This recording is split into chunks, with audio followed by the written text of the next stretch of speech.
Welcome back to another Skylander video, guys, and in this video I will be bringing you guys episode 2 of the free-to-play progression series. So let's jump right into it.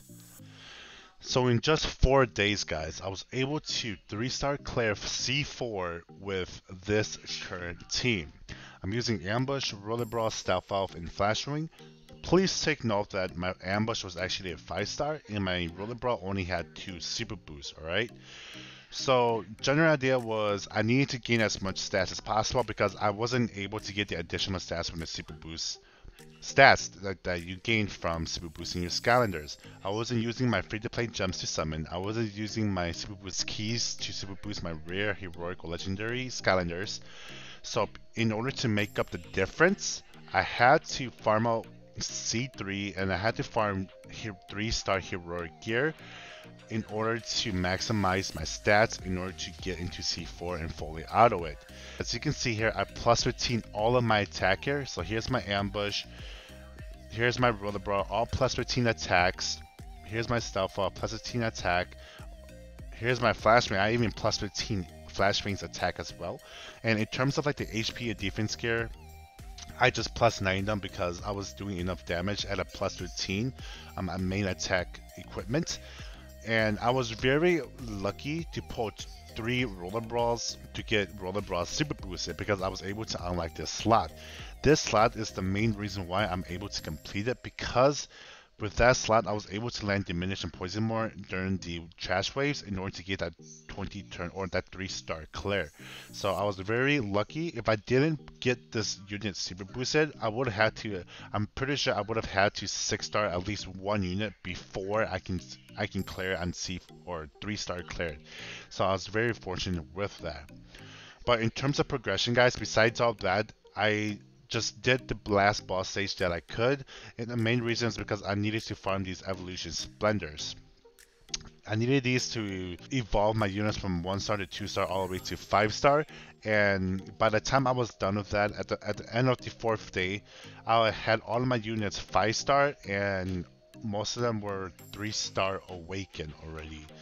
So that is the general area where your units, your Skyness should be if you're trying to progress like how I'm progressing, alright? Then obviously, besides that, there's the challenges. I made sure I did all my awakening dimensional investigations every single day. And I also made sure that I did my arena, because the arena shop, once you get glory points, you're able to buy some of these ultimate evolution splendors. Obviously right now you don't need these, but I did do them, and I believe I bought some ultimate evolution splendors to 6-star my ambush, but again I didn't need to because I did it before that already. But the key thing here is Ian's shop. I used up all of my dust that I got from farming boss stages, and I bought as many mid-evolution splendor as possible. That's all I bought from this shop, and that was the reason why I was able to 5-star all of my Skylanders. If you don't buy that in Master Ian's shop, you're not going to be able to 5-star your Skylanders, only extending your days of, or losing your days of progression. Some other things that I did was I upgraded my Portermaster to the max level. As you can see here, I'm level 19, so I'm max level to level 19. I was able to obtain all these additional stats here, so definitely do that. And also, another key thing that I did was I did Mirage Tower. I needed to do Mirage Tower in order to get the skill ups, and I got stuck at floor 25, which is perfectly fine.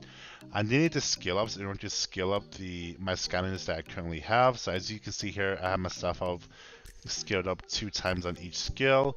My flash ring here has 2 skill ups, or 1 skill up on each on skill 1 and skill 2 because I don't have her super boosted. Hopefully I pull some super boost in her. My ambush doesn't have any skill ups, and my rollerball, again, very lucky to pull super boost on. I was able to skill her up, and again, the main reason why I was able to do this, right? With all that being said, guys, if you follow all of those steps, all of those little things that I have just said, you should ideally, by the time you hit the 4th day, guys, you should be able to do C4. And once you can do C4, you're easily able to do the Awakening Stage 2. This is a run, and this is ideally how the runs are like. So my ambush passive, I'm basically using ambush with a passive skill. The passive, every time the team gets crit, it has a chance to proc poison on the enemy team. Once I fully awaken my ambush, skill 2 is always going to be a crit damage, or skill 2 is always going to be a crit hit. So if I stack up crit damage and attack, it's going to do massive damage later on once I get a 6-star awaken. And skill 1 is just massive damage as well. Now, in terms of my flash ring, we all know what flash ring does. It's just skill 1 defense break, resist down, and heal, AoE heal in skill 2. And then my stealth off here is going to offer me a skill 1 poison with a skill 2 just damaging. Once I fully awaken it, it's going to do an AoE attack. And then in terms of my roller brawl here, skill 1 is going to be AoE diminish and poison attack, while skill 2 is going to be a single target diminish attack. So as you guys can see here, like my roller brawler is definitely the MVP because when she procs the skill 1 on the trash waves, it does a decent amount of damage, allowing my other units to kind of clean up. And once she goes again, she uses skill 2, and then usually at that point they just die.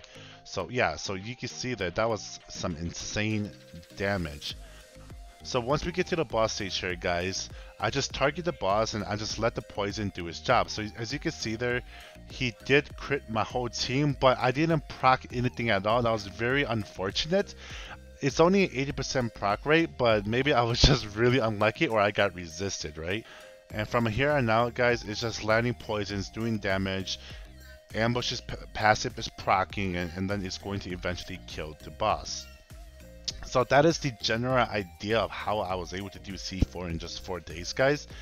Besides that, guys, getting into C5 is going to be quite of a challenge. I'm thinking that I'm going to need to 6-star 3 of my units, 3 of my main DPS, so ambush, stealth off, and roller brawl, and I have to plus 15 my 4-star gear in order to, again, make up for the super boost stats that I don't have. Unless I get really lucky through the free summons that we get or the witch summons. And with that being said, in terms of witch summons, guys, that was another thing that I did. I made sure to add 50 friends in order to accumulate wish stones to do wish summons, because sometimes you do get a lot of rares, and if I'm able to proc a couple of stealth outs and a couple of flash rings, that's going to be a huge pog. And that is how I clear C4 in just 4 days, guys. The next episode is going to be me progressing into C5. Hopefully that video doesn't take too long. I do think it's going to take a couple more days, maybe a whole week, week and a half, just because I do think I'm going to get time gated by the 6-star. But we will see. We will see how fast I can do it. But with that being said, guys, good luck in farming, and catch you guys on the next one.